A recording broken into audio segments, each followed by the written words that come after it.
آپ دیکھ رہے ہیں دنیا بھر کی خبریں۔ آج ہے 24 دسمبر 2025 اور یہ رہی آج کی سرخیاں۔ ایران میں فلائٹ ہائی جیک کرنے کی کوشش کا IRGC نے کیا خلاصہ۔ نیوکلیئر سائٹس کی جانچ سے ایران کا صاف انکار۔ ہوسٹیج ڈیل کی فائل لیک میں پرانے ساتھی نے لیا نیتن یاہو کا نام۔ حماس کی ٹاپ لیڈرشپ نے سرنڈر کرنے سے کیا صاف انکار۔ روس نے بڑا ڈرون اٹیک ناکام کرنے کا کیا دعویٰ۔ یوکرین نے ٹارچر کرنے والے رشین افسروں کو راجدھانی کے اندر گھس کر مارا۔ ترکی میں کریش ہوئے لیبیائی جیٹ کا بلیک باکس برآمد، راز کھلنے کی امید۔ اور سیٹلمنٹ پالیسی پر اسرائیل کو کینیڈا اور جاپان نے ایک سر میں لتاڑا۔ یہ تھیں کچھ ہیڈ لائنز۔ خبریں ان سے زیادہ ہوں گی، زبردست ہوں گی۔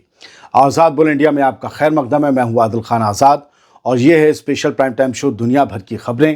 تو چلیے شروع کرتے ہیں تفصیل سے خبروں کا یہ سلسلہ، ایک اطلاع کے ساتھ کہ گلا خراب ہے، موسم نے جکڑ لیا ہے، پکڑ لیا ہے زور سے، لہٰذا بہت سے لوگوں نے پچھلے ویڈیو میں لکھا ذرا زور سے بولیے، نہ بول پانے کی وجہ ہے۔ شروعات کرتے ہیں۔ ایران نے ایک اہم خلاصہ کیا ہے کہ تہران سے مشہد جانے والی ایک فلائٹ کو ہائی جیک کرنے کی کوشش کی گئی تھی، جس کو اس کی سیکیورٹی فورسز نے وقت رہتے ناکام بنا دیا۔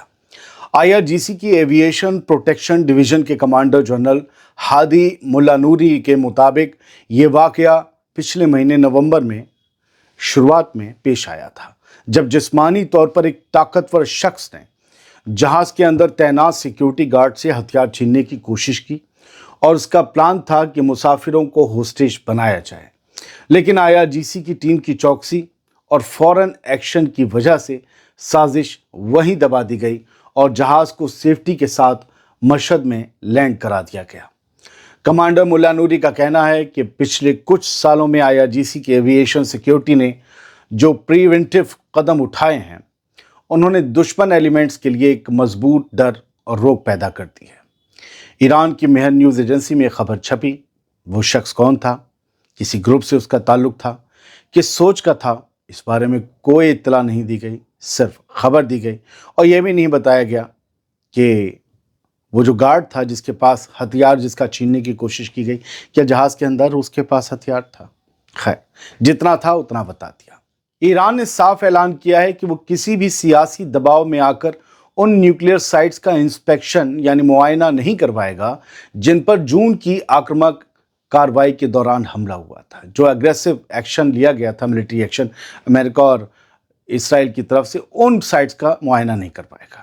ایران کے اٹامک انرجی آرگنائزیشن کے چیف محمد اسلامی نے کیبنٹ میٹنگ کے بعد میڈیا سے بات کی اور کہا کہ IAEA کے چیف رافائل گروسی کے بیانوں پر ہم سخت ری ایکشن دے رہے ہیں، اور یہ بھی انہوں نے کہا کہ گروسی دشمنوں کے پالے میں کھیل رہے ہیں۔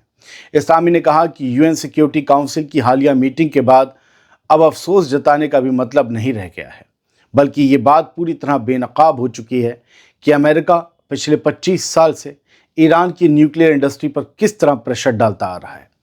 انہوں نے کہا کہ امریکہ اپنی نیشنل سیکیورٹی اسٹریٹجی میں خود لکھ چکا ہے کہ وہ انٹرنیشنل آرگنائزیشنز کے ذریعے نہیں بلکہ طاقت اور جنگل کے قانون سے اپنے تمام انٹرسٹ کو سادھے گا، اپنے تمام حصہ سادھے گا، طاقت اور جنگل راج سے۔ اسلامی نے زور دے کر کہا کہ ریزولوشن 2231 کی میعاد اب ختم ہو چکی ہے، جس کی تصدیق UN میں روس اور چائنا کے نمائندوں نے بھی کی ہے، اور آخر میں انہوں نے دو ٹوک کہا کہ ایران کی تمام نیوکلیئر ایکٹیویٹیز پوری طرح امن پسند ہیں، اسے ہم جاری رکھیں گے، جبکہ امریکہ نے کہا ہے کہ ہم آپ کو 1% انریچمنٹ بھی نہیں کرنے دیں گے۔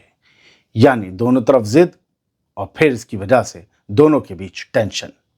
بنجمن نیتن یاہو کے لیے مصیبت کے دروازے ایک کے بعد ایک کھلتے جا رہے ہیں۔ اب خود اس کے ایک سابق قریبی اور اسپوکس پرسن رہے ایلی فیلڈسٹین نے بڑا خلاصہ کر دیا ہے جو نیتن یاہو کو پھنسا رہا ہے۔ اس نے کہا ہے کہ پچھلے سال ہوسٹیجز کی ڈیل کو لے کر اسرائیلی پبلک کی رائے موڑنے کے لیے جو خفیہ ڈاکیومنٹ جرمن اخبار بلڈ تک لیک ہوا تھا، اس کے پیچھے سیدھے نیتن یاہو کا ہی ہاتھ تھا۔ فیلڈسٹین کا کہنا ہے کہ کسی کلاسیفائڈ ڈاکیومنٹ کو بنا پرائم منسٹر کی جانکاری اور منظوری کے استعمال کرنا ناممکن ہے، اور اس لیک معاملے میں شروعات سے لے کر آخر تک سب کچھ نیتن یاہو کی جانکاری میں تھا۔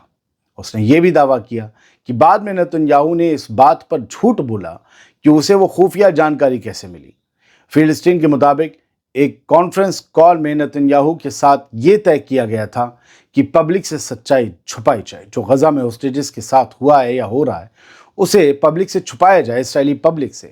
یعنی اب الزام صرف لیک کا نہیں رہ گیا بلکہ جھوٹ بولنے اور اپنی عوام کو گمراہ کرنے کا بھی الزام ہے، اور اس سے نتنیاہو کی سیاسی زمین اور زیادہ کھسکتی نظر آ رہی ہے، کیونکہ اگلے سال اسے الیکشن میں جانا ہے، اور جب عوام کو یہ پتہ چلے گا یا کنفرم ہو جائے گا کہ اس کے پرائم منسٹر نے اس سے جھوٹ بولا، گمراہ کیا، تو پھر ظاہر سی بات ہے اس کا سیاسی نقصان نتنیاہو اور اس کی پارٹی کو اٹھانا ہی پڑے گا۔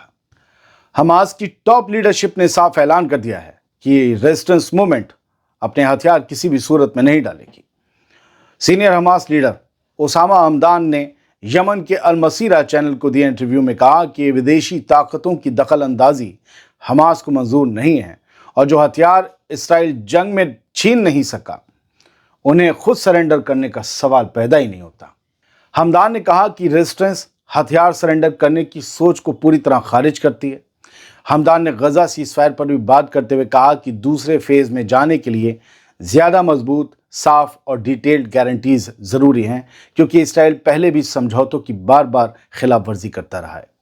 اسامہ حمدان کا کہنا تھا کہ کراسنگز بند رکھنا اور گھیرا بندی جاری رکھنا اس بات کا اشارہ ہے کہ اسرائیل پھر سے غزہ پر اگریشن کی طرف بڑھ سکتا ہے۔ حمدان نے دو ٹوک کہا کہ سیج یعنی محاصرے کو ہتھیار بنا کر فلسطینی ریزسٹنس کو کمزور نہیں کیا جا سکتا، بلکہ بنیادی ضرورتوں پر پابندی لگی رہنا ظلم کی طرف اور زیادہ اس پورے معاملے کو لے جاتا ہے۔ بڑھتے ہیں آگے۔ ایک اسرائیلی فوجی کو ملے ہلکے زخم کے بدلے بڑا بدلہ لینے کی دھمکی سامنے آ چکی ہے۔ دراصل آج ساؤتھ غزہ کے رفح علاقے میں ایک دھماکے میں اسرائیلی آرمی کا ایک آفیسر ہلکا زخمی ہو گیا۔ IDF کے مطابق یہ دھماکہ ایک بختر بند گاڑی نیمر آرمڈ پرسنل کیریئر پر ہوا جو رفح کے جنینہ محلے میں آپریشن میں لگی تھی۔ یہ علاقہ یلو لائن کے اسرائیلی کنٹرول والی سائٹ پر بتایا جا رہا ہے، جہاں حماس کے انفراسٹرکچر کو کلیئر کرنے کا دعویٰ کیا جا رہا تھا۔ اب تک یہ صاف نہیں ہے کہ یہ بم یا مائن جو بھی ہے وہ حال ہی میں پلانٹ کیا گیا تھا یا یہ جنگ کے دوران کا کوئی پرانا ایکسپلوزیو ڈیوائس تھا جو پھٹ گیا، لیکن ایک معمولی چوٹ کے باوجود اسرائیلی فوج کی طرف سے بڑے ایکشن اور سخت جواب کے اشارے دیے جا رہے ہیں، یعنی زمین پر چوٹ ہلکی ہے اور بیان بازی ہمیشہ کی طرح بھاری ہے۔ دیکھتے ہیں یہ رات کیسے جاتی ہے۔ روس پر ایک بڑا ڈرون حملہ ہوا ہے۔ روس کی ڈیفنس منسٹری کے مطابق اوور نائٹ یوکرینی ڈرون اٹیک میں 172 ڈرون انٹرسیپٹ اور تباہ کر دیے گئے۔ یہ اٹیک الگ الگ روسی ریجنز پر ہوا۔ سب سے زیادہ ڈرون بریانسک ریجن پر گرائے گئے، اکیلے وہیں 110 یوکرینی ڈرونز کو شاٹ ڈاؤن کر کے نیچے زمین پر لٹا دیا گیا۔ اس بیچ سینٹرل روس کے تلا ریجن میں ایک انٹرپرائز پرمائسس پر ڈرون کا ملبہ گرنے سے آگ لگ گئی۔ روسی ڈیفنس منسٹری کا کہنا ہے کہ ایئر ڈیفنس سسٹمز الرٹ پر تھے اور فکسڈ ونگ یوکرینی ڈرون کو ٹریک کر کے انہیں نیوٹرلائز کر دیا گیا۔ یوکرین کے بھی الگ دعوے ہیں۔ یوکرین اپنے دشمنوں کو چن چن کر مار رہا ہے۔ ماسکو میں ہوئے دھماکے میں 2 رشین پولیس افسروں کی موت ہو گئی، اور یوکرین کا دعویٰ ہے کہ یہ وہی افسر تھے جو یوکرین کے وار پرزنرز یعنی جنگی قیدیوں پر ٹارچر میں شامل رہے تھے۔ یوکرین کی ملٹری انٹیلیجنس ہر سے جڑے سورسز نے 24 دسمبر کو کہا کہ یہ دھماکہ جان بوجھ کر کیا گیا حملہ تھا، جو ان رشین آفیسرز کو نشانہ بنا کر کیا گیا جن پر وار کرائمز کے الزام تھے۔ روس کی انویسٹیگیٹو کمیٹی نے بھی اس بات کی تصدیق کی ہے کہ دھماکے میں 2 پولیس اہلکار مارے گئے ہیں۔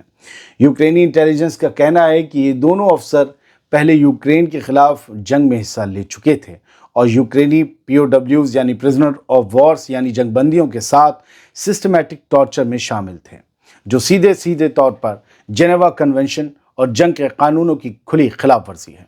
یہ حملہ اس بات کی طرف اشارہ کر رہا ہے کہ یوکرین اب ان رشین افسروں کو بھی نشانہ بنا رہا ہے جن پر جنگ کے دوران ظلم اور تشدد کے سنگین الزام ہیں۔ سیریا اور رشیا کے بیچ ملٹری رشتوں کو لے کر ایک بار پھر سے ہلچل تیز ہو گئی ہے۔